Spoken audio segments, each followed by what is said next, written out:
Hello Hi. and welcome to the Psychology of Everyday Success. We Welcome. are we are here today to talk about healthy emotions and people who are in healthy relationships. What are the indicators?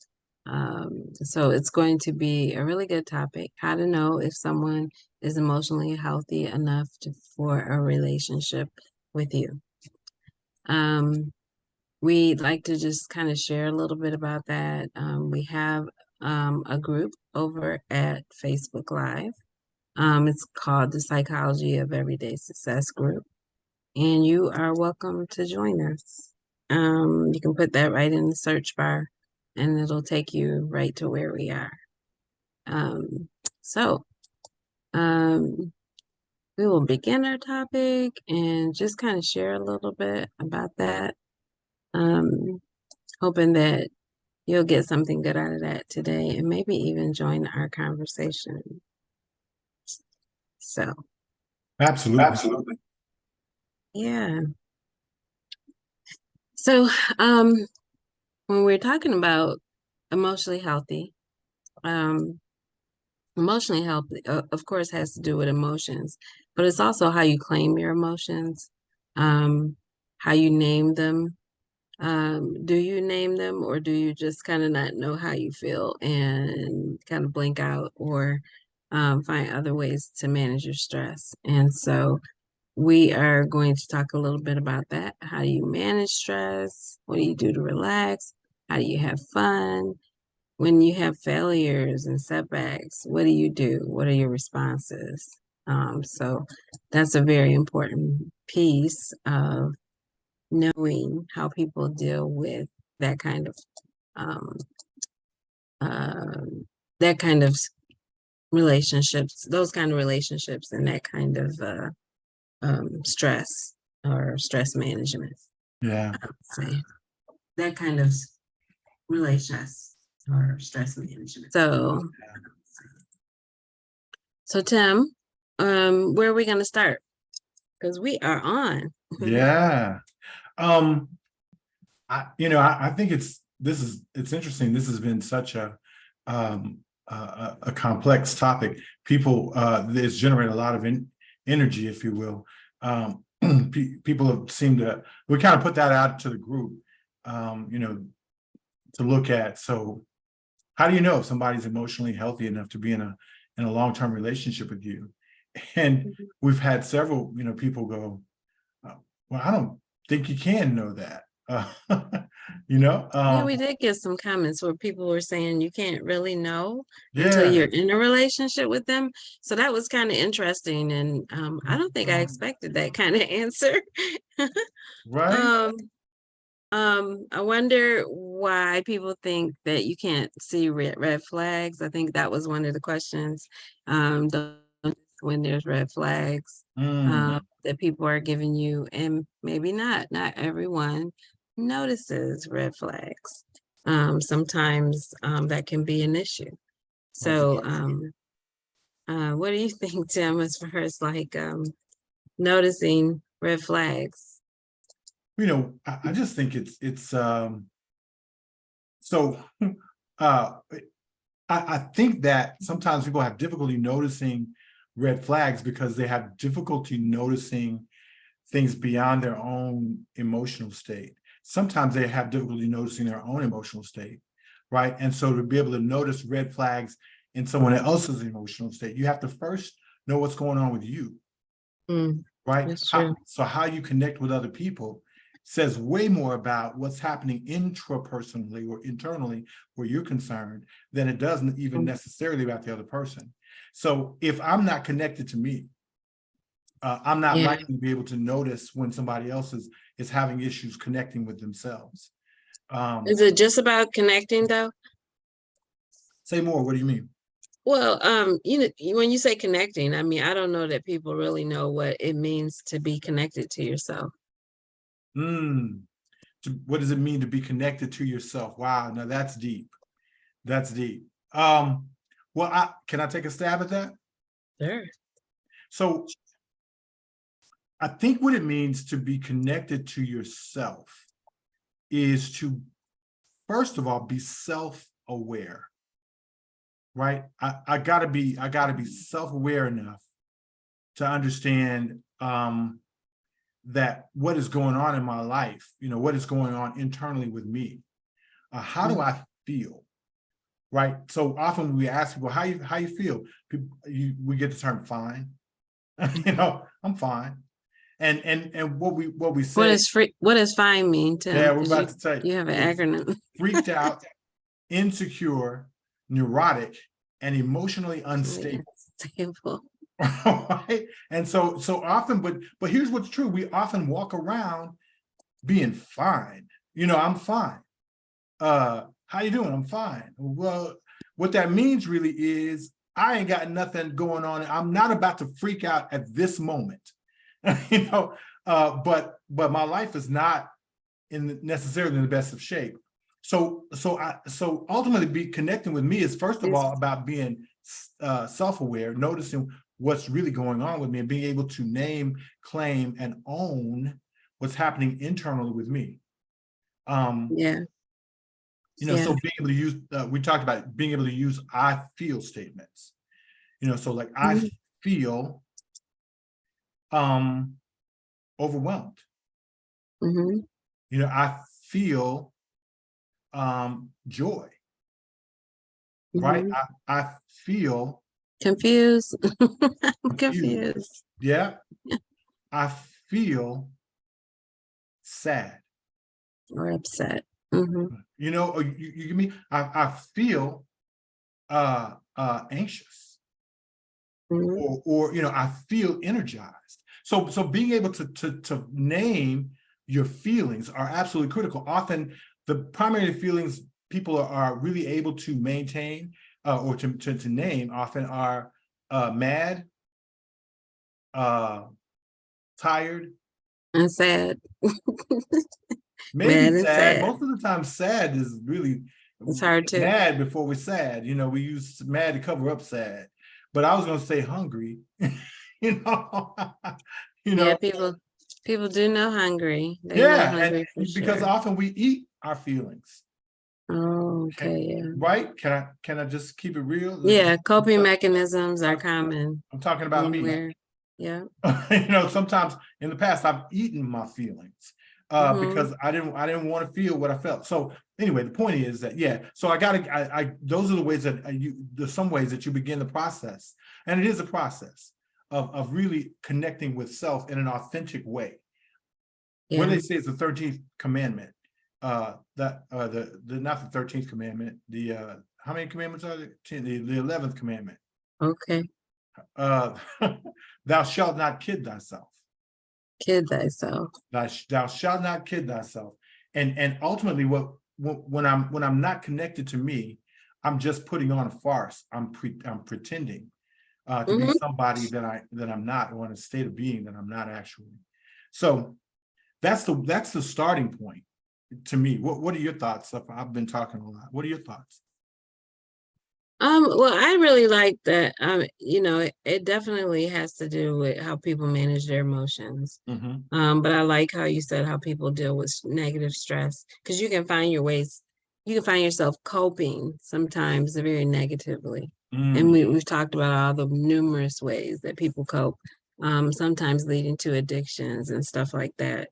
And if you find that people have vices, I think sometimes those vices become ways of coping. Yeah. Are they healthy? Probably not always. Sometimes people get stuck in these spaces of not wanting to feel much because those feelings they don't know what to do with. So it's really important for you to notice how your friend or your person that you're in a relationship with deals with stress. And how do they manage it? And how they manage it. Can they say no? I mean, that was a big thing that you said. Can they say no? Say no, yeah.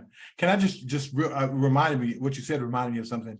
So like I think people would often sometimes rather feel physical pain than they would emotional pain. I had a patient a long time, many years ago, and she was her addiction was to pain. That her primary addiction was pain. I mean, I think she did some other things as well, but her primary addiction was pain. And whenever there was something that caused a difficulty, memory or emotion or something to that effect, she would schedule a session with her tattoo artist. Mm. Wow. And she obviously had many tattoos, and it was her way of coping. So she would rather have that kind of pain than necessarily experience the physical pain, than necessarily experience the emotional pain that she had to deal with. And it got, Because that kind of pain she could control. Yeah, that kind of pain you can control. She could manage that. She could deal with that. I don't know if I could, but okay. I couldn't either. I was like, oh my goodness. But I think after we worked together for a while, she was able to really begin to think about ways that we could do that in a healthier way. So interesting. We'll talk more about the whole pain pleasure piece at some point. But what's true is that what we tend to, that if all we seek is pleasure, eventually we end up experiencing pain. And pain that if we seek pain significant period of time, eventually pain becomes pleasurable. It's kind of it's a weird cycle that we find ourselves in.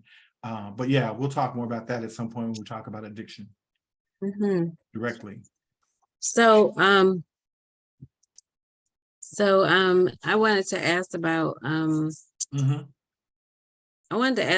the whole thing around having fun. Can you explain that a little bit more?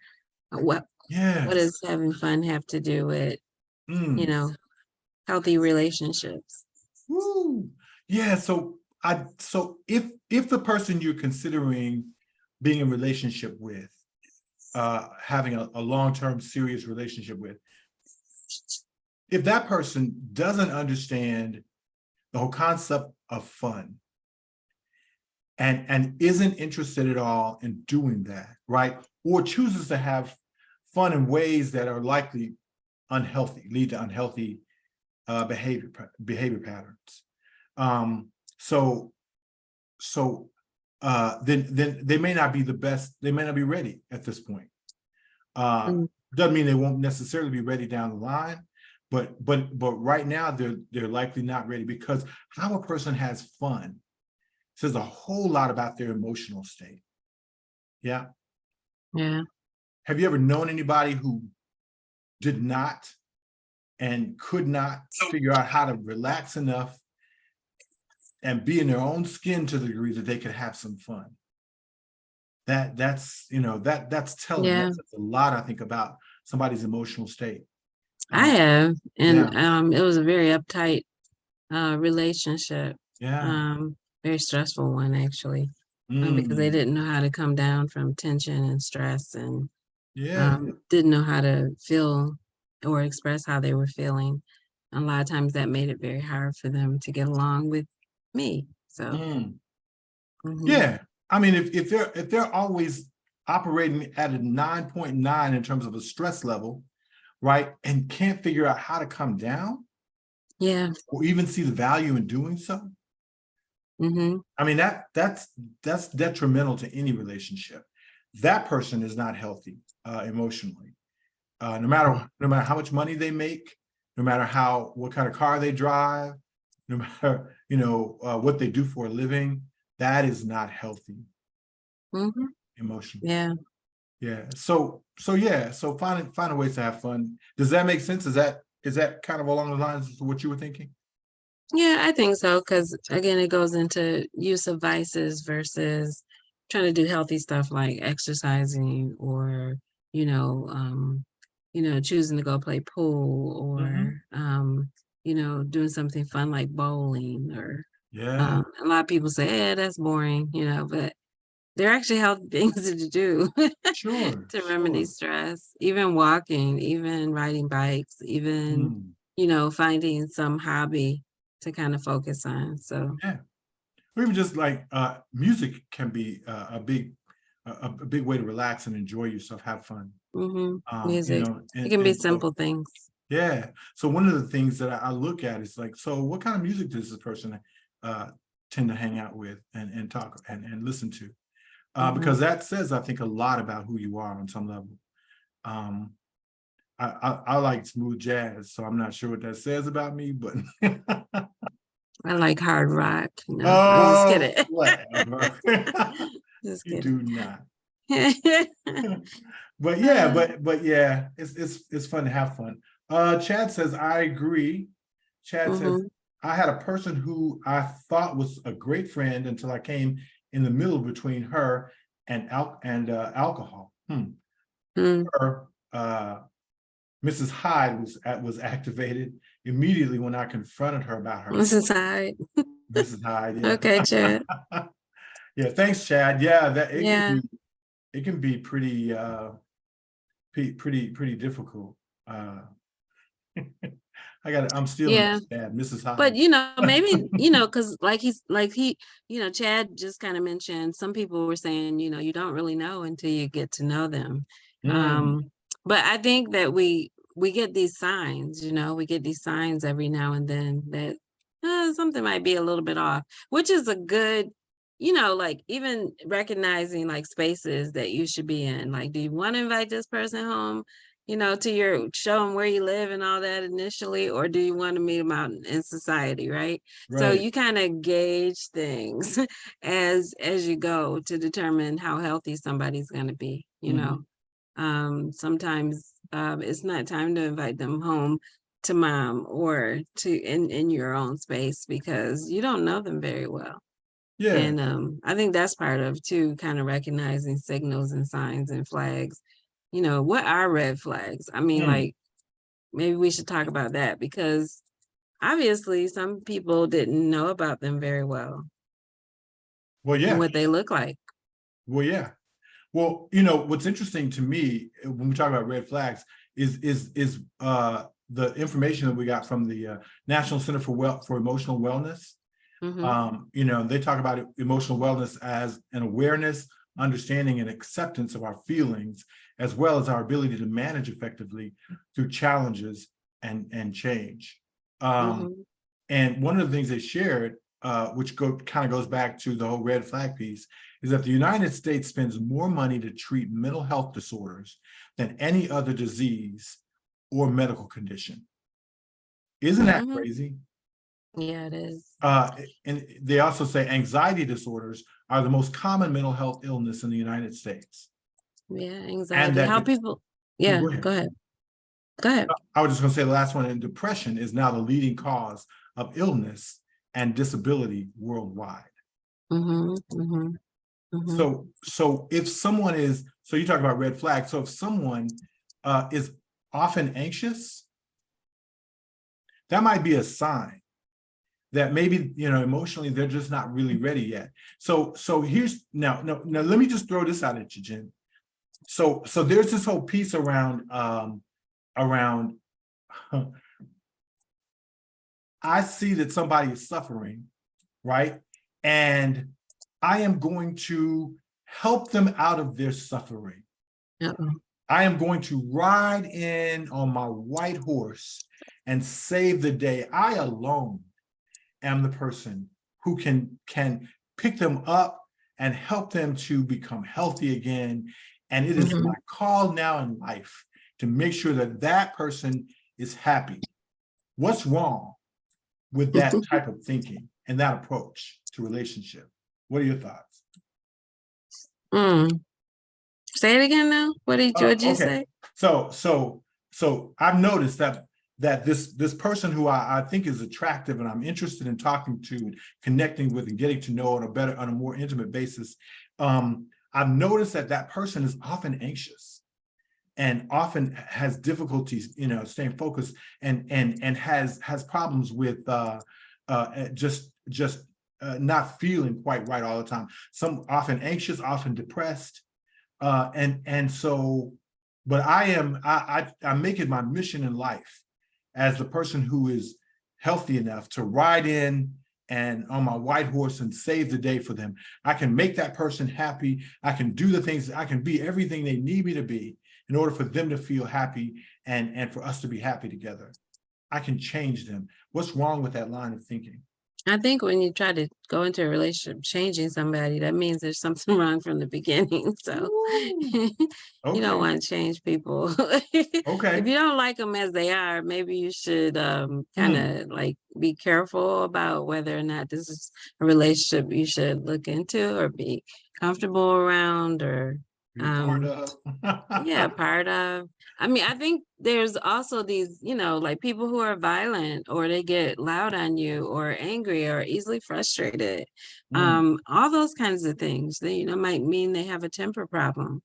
Being able to notice that and do something about it early and just kind of nip it in the bud and say, you know what, I don't think I like the vibes that I'm getting from this person. Right. Um, People who are like persistently jealous or don't really trust people. No, I don't trust people. I don't trust this and I don't trust that. Hmm. Um, I don't know that that's always going to be a relationship you're going to feel comfortable in. Right. If it starts out there might be a problem going forward. Chad's saying one way that I grew in wisdom about red flags was becoming aware of stereotypes. For example, I imagined drunks under bridges sitting with bottles whenever I thought about alcoholics. Hmm. Absolutely, that is a stereotype, right? Yeah, My not experiences always, led me right? to realize that a significant portion of uh, uh, that population is actually something called functional alcoholics. Yeah, absolutely. Hmm. Doctors, lawyers, dentists, psychiatrists, nurses, teachers, deans, professors, etc.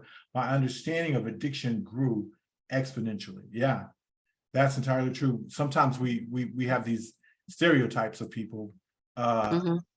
that and we can and what let me hasten to say sometimes we can perceive a red flag in a place where they actually should not be. Maybe that's me. That's my own issue, my own stereotype of someone else, and they're actually relatively well-adjusted people. So What so about no interesting stuff. friends? What Mm. about if somebody doesn't have friends? Is that a red flag? Ooh,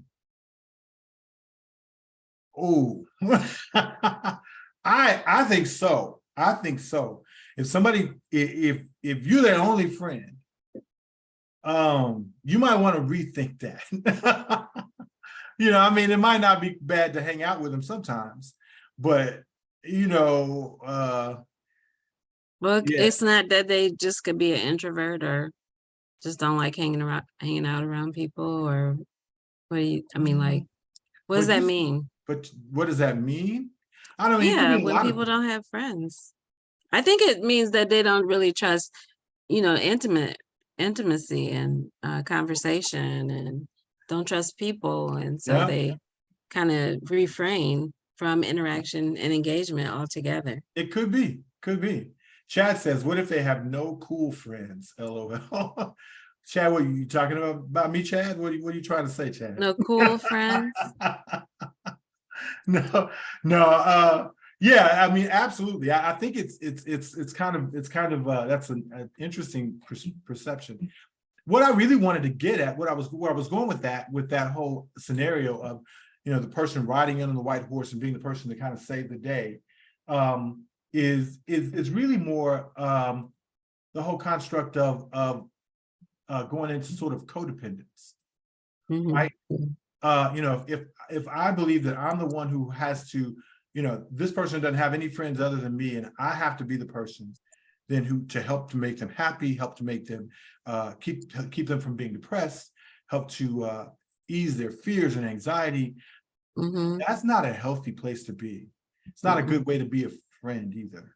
And often what happens is those relationships can become very, very dark over time. So it's important to really to notice that. So here's the thing. In a and I'm gonna use hand signals here, okay? So in a healthy relationship, it looks kind of like this, kind of like an H, right? Hmm. So this person it doesn't need this person. They don't need each other per se, but they want to connect with each other deeply, right? That's a healthy relationship. This is a codependent relationship. And what that means, what that looks like is this. They're leaning against each other. And if one person falls down, the other person falls down too. If one person stands up, the other person falls down. Mm-hmm. So those are that's what a codependent relationship looks like. And so ultimately, we want to find ourselves in what we call healthy interdependent relationships. Mm-hmm. So that we work together to move forward in the relationship. I think that's what's healthy. I think a green flag for me, so flag. like just like there are red flags, there are good. green flags. Yeah. A green flag for me has always been somebody who likes to playfully have fun, Okay. and who's just easygoing, has an easy temperament, and friendly, kind, Yeah. generous in that way with their emotions and themselves in conversation. Mm-hmm. So all those are like things I think that those attractive things, the things that make you go cringe or, I'm not sure. Uh-oh. Right. Those are red flags. I mean, those are Right. things that you kind of have to pull back a little bit and say, okay, I'm not sure I want to do this right now. But Absolutely. Yeah. I love that, green flags. Yeah, I one of my biggest green flags is that person's comfortable in their own skin. Mm-hmm. Mm-hmm. They're comfortable in their skin. And so you get to be you, I get to be me. We don't always have to agree, right? But we can communicate, we can connect, we can talk about things, and we have similar interests. That's a good green flag, and so yeah, those are important to notice as well. Probably also, the fact that they're tight-lipped about past relationships, or they have that crazy ex-girlfriend that, and somebody kind of mentions and says, he always with crazy people. What is it? What's that about? So is that a you want to red watch flag? That's a out. red Ding, flag, ding, right? ding. Red flag, red flag. Red flag. But here's the other piece. What's true is that sometimes we can't actually tell whether or not somebody is exhibiting red flags because we haven't actually met the person. Sometimes it takes a while for us to actually meet the real person. Oh, that's Initially, true. when They'll you hide meet it someone, sometimes. you meet their representative. Yes. Right? They That's put the their kind best person. forward. Yes. And they're fun to be around and all of that good stuff. And That's then true. dun dun dun, That's so what people mean by that. Yeah, actually. yeah. So, but it might be, a while. It might be a while. You might have to observe their life, and so that's the thing I think people don't really get sometimes is that we need to really be patient when it comes to developing relationships, because you really don't know a person until you have spent some time watching their life, not just what they say, but what do they do, how do they react, how do they respond to things. I had a boy. Oh, go ahead. I had a boyfriend once that kind of just wanted to do things solo by himself too often. I mean, and so like there is a healthy balance of what you do with someone and what you don't. But like things like your birthday and you trying to get me out of your space, what is that about? Like, or it's celebratory and just not. I was like, no, this is really not for me. Yeah. What are you hiding? It makes me get suspicious. I think when you always got a question mark in your head too, that's a red flag. Yeah. Because you're not really understanding what's going on there. I really understand what's going on. Yeah, that's a good point. Chad is speaking to us. He says, that description reminds me of a song called Separate Tables by Vic Damone. Not familiar with that one. He also says, yes, I love folks who not only feel comfortable in their skin, but they also persevere and flourish in their skin too. Wow, that's an astute comment. Absolutely. I think you can notice whether or not I think persevering and flourishing take it to a whole nother level, which is really important. Good stuff. So I wanted to, can we talk just for a second about decision making? Okay. Right. So I think an important piece about how to notice whether or not somebody is healthy enough to be in a relationship with you long term is, how do they make decisions? How do they make, are they always like regretting the decisions that they've made? Do they make decisions irrationally and based primarily on emotion? How do they make decisions? And what are the fruit of the decisions that they've been making? Right? The fruit. Exactly. The fruit. Right. We're not called to judge people, but we are called to be fruit inspectors. Who's supposed to look at and I'll be, so the Bible says you will know a tree by the fruit that it bears. You feel me? So here's the thing.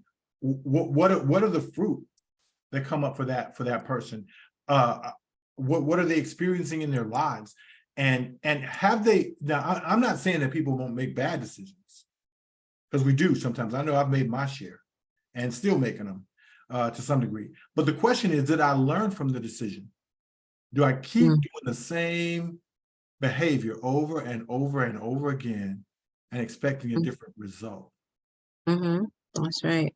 I think Einstein said that's a sign of insanity. Yeah.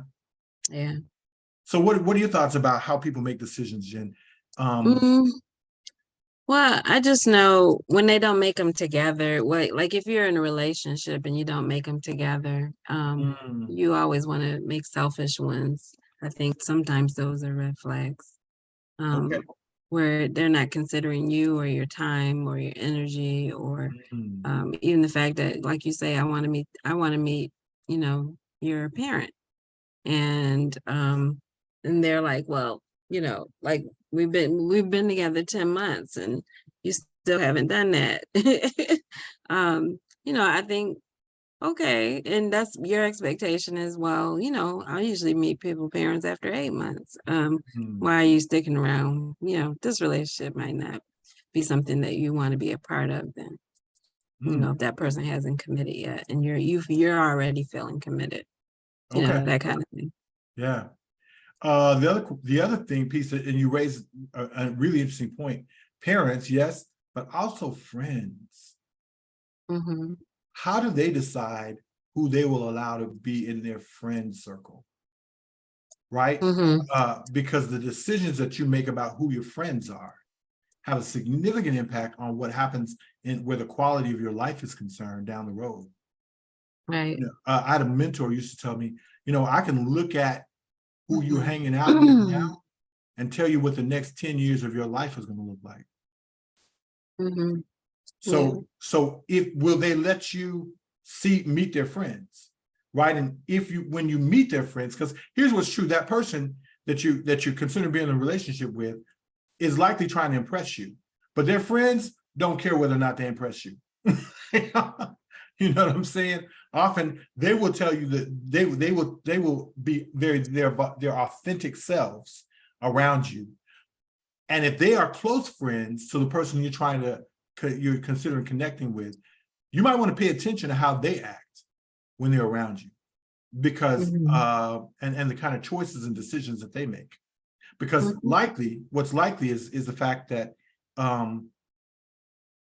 they're going to actually be, that's actually going to be the case for them. So those are some of the things we should take into account and consider. So I don't know that. Sounds like you're ready to go. I mean, do you have something else you'd like to say as a final point? We're good. I just wanted to kind of do justice to that. Okay. That whole piece. I did have one last thing I wanted to kind of talk about real quick. Bouncing back from failure. Do they bounce back from failure very well? Right? Bounce back from failure. Yeah. Observe, how do they react to failure? That's an important piece. Because if they don't bounce back from failure very well, then you're going to always be trying to pick them up when things don't go wrong, when things don't go well. And that over time will be really a pretty daunting task. Yeah, failure can get kind of messy. So not everybody feels good about that. Well, just coming back from it is the issue, because we all fail, we all experience failure. So how do they bounce back from it? And do they do that quickly? Does it take a while? What happens for them in that process? So, all right. Well, listen, I think we've kind of talked about that one quite enough. Actually, though, we're going to do a part 2 on this down the road. I think because there's way more to, like I said earlier, it's a complex kind of topic. So we'll do a part 2 eventually. I don't know exactly when, but stay tuned. And we'd love to have you be a part of what we're doing. So I guess we're going to sign off now, right? So the psychology of everyday success, and saying, listen, join us because we want to help you to live your best life by becoming. Yes, we do. All right. Peace. Take care now.